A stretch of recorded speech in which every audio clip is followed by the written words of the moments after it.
what's the state of the small family farm at this current time? Even with COVID, when there was a big flux of people coming from suburbia and urban areas back to the land because they were saying, we've got some issues with our food system. Are people making that small family farm turn around? Are we turning around the family farms, or where are we at with those, you think? I think there's a kind of a recipe to make these work. I think for sure that the small family farm is as viable today as it's ever been. Now, land prices and input prices have changed. The ratio from what you buy to what you sell has changed. But our access to market has also changed with shipping, with logistics, with transportation, distribution logistics, those kind of things. And I would just say cultural awareness. The whole thing that's driving the homestead tsunami of people thinking through, I think maybe some things are going to go down. Yeah. Well, if things are going to go down, there's one thing you don't want to be, and that's sick.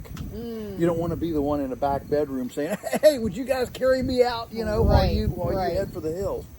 And so that's sparking a brand new awareness of wellness and the basic, which is being driven now by a dramatic mistrust of everything orthodox. And so, we're seeing a new interest in acupuncture and better food and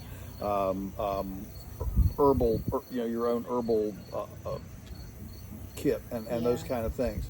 So I think that there is, it's this plus and minus. The minus is that the ratio of inputs price to outputs has changed dramatically, but the societal interest and the logistics of getting it to the customer have changed dramatically as well on the other side.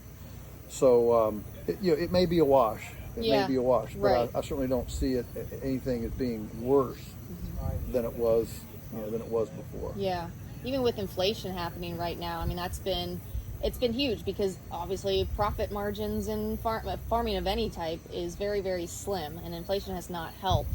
Right. But it's that concept of not feeding the world, but feeding our community, feeding our local community. That's right. It's like when people combat against me, it's like, well, you can't feed the world doing that. It's like, I'm not trying to feed the world. I'm just trying to supply local folks. Actually, the world can feed itself. Never in human history have we thrown away 40% of our human edible food is thrown away. We've done into landfills that get covered up and never seen again. At least not for another couple hundred years. Them back up. But we've never done that in human civilization, and so nobody goes hungry in the world because there's not enough food. They go hungry because there's some warlord that won't let the Red Cross truck pass, or some socioeconomic geopolitical situation that's affecting flow of foods. So nobody's having trouble with that. And so as small farmers, yes, forgetting about the global picture and concentrating on our neighbors and what do they need, and focusing our attention there creates those niches of service and opportunity that I think we've missed for a long time. I mean, farmers have always said, man, how do I get my stuff to market? And here we have people moving into the country by the boatload. It's a new urban to rural exodus for sure. So here the market's coming to us. Well, don't complain about them.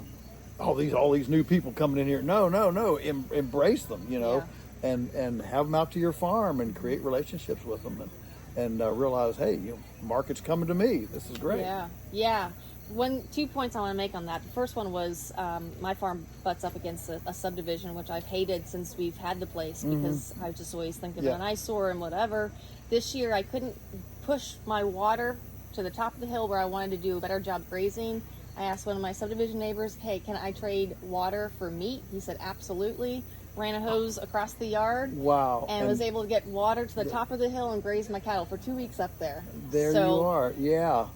Yeah. But the second point I wanted to make, John Kemp was a presenter, and he just gave a really, really fascinating presentation. He sure did. One of the things that he was talking about was this concept of not being so individualized, and nature is really about collaboration, not competition.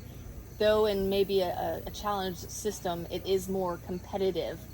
But I kind of like that in terms of small farmers again. It's like, let's all collaborate once again. Maybe you don't have a trailer to move livestock, but I do. That's right. Maybe I need help putting up a new chicken coop, and you've got that skill set.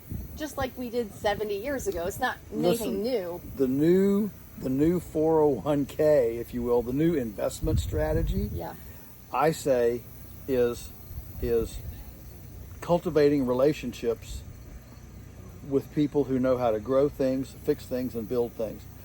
None of us is expert in everything. Right. We're not. And I mean, usually people that are really good with animals and plants aren't very good mechanics, and people that are good mechanics aren't really good with, horticulture and that sort of thing. And many farmers are not good marketers, because they're not good talkers. Yeah. And so this where you do cultivate a collaborative arrangement, so that if you're making compost, you don't have to have the tractor. You have a friend, a neighbor that has one. We did that for years here before we made enough money to buy our own machine. But we got a neighbor with a front end loader, and I'd pay him a little and give him a Thanksgiving turkey and get all my compost moved and hauled. And then he didn't have a manure spreader, so I'd go down and I would spread his, and he'd and we worked together. I mean, farmers have done this forever, and we just need to, I think, be more creative about those opportunities to actually build those complementary alliances. Yeah, I love that concept of it's all about relationships. It's between not just farmers ourselves, but it's between farmer and the livestock, or the livestock and the cattle, the plants. It's all about relationship, and I think we really lost sight about that. Growing up in the 90s as a kid, it was all about, you can do anything you want to do. You don't need anyone else's help. You've got everything you need. And now that I'm in my 30s, I'm like, I really don't want to do it like that. No. It's more fun to do it in a community than it is by yourself. That's right. And in fact, that is a big lie. There's a couple big lies. One is that you can do anything you want to do. No, you can't. You can't do anything you want to do. I could, if I wanted to play, basketball in the NBA, I could want it as much as possible. I ain't going to play basketball in the NBA, so that's one. Yeah. Another one is Fields of Dreams. If you build it, they will come. No, they won't. You've got to get out, and you've got a message, and you've got to, get out there and bring them in. Yeah. And build your own tribe, essentially. Yeah, exactly. Build your own tribe. Yeah. And cultivate that. So those are things that and again, that's never been easier. I mean, when we started, if I want to communicate with customers, I had to send a snail mail letter. Right. Now a simple email, and we can do an email blast and free and get to everybody at once. So there's a lot of cool stuff that is actually facilitated. I love it when things that are designed for globalization are co-opted by localization to facilitate what we can do with our neighbors. And that's a lot of what I see as being, possible now. Yeah, I love that.